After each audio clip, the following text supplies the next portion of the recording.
In this exercise, we will learn how to store items in a mapping data structure.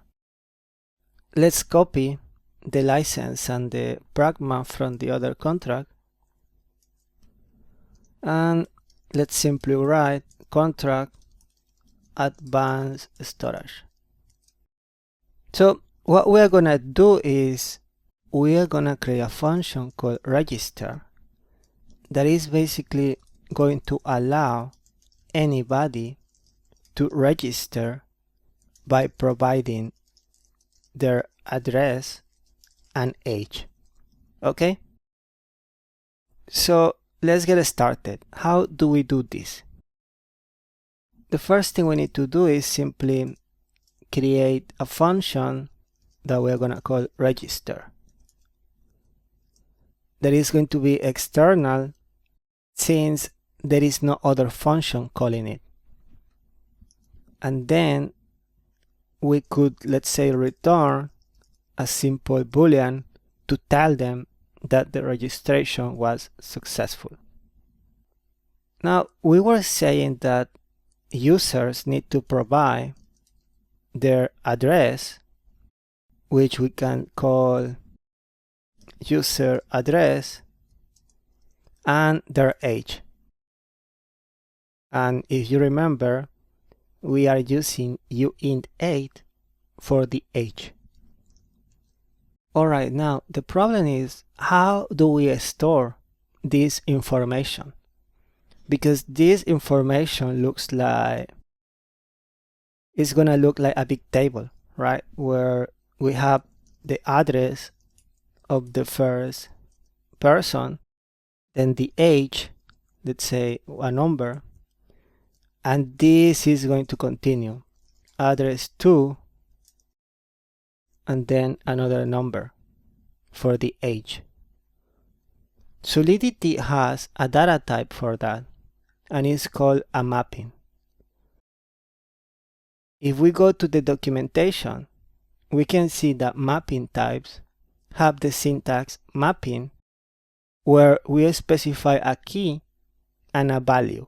So in our case, for the key, we can use the address, and the value can be the age.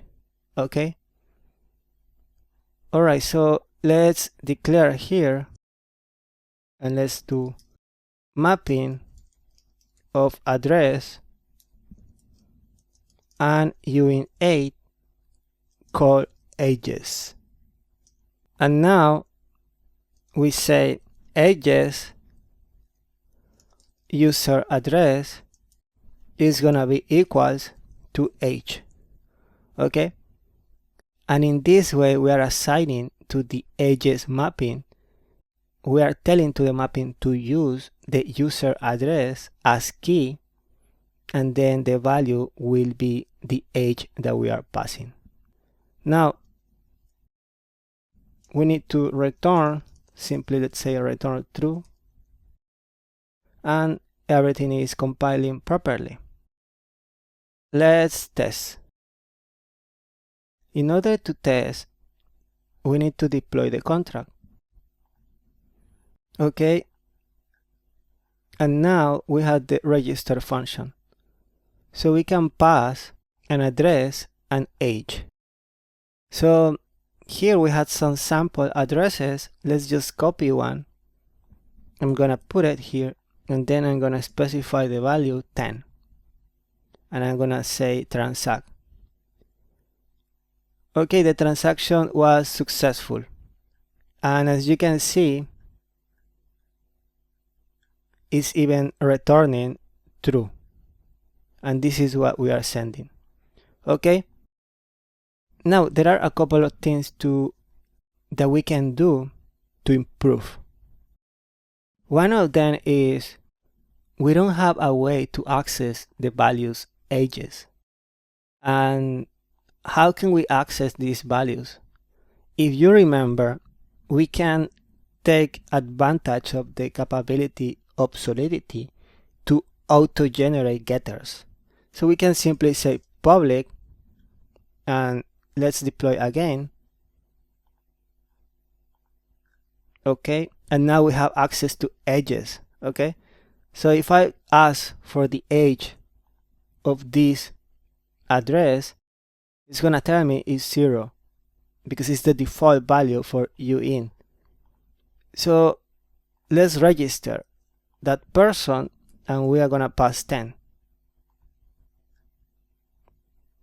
Now the transaction was successful. Let's call edges, and now I'm getting the value of 10 because that person is already registered.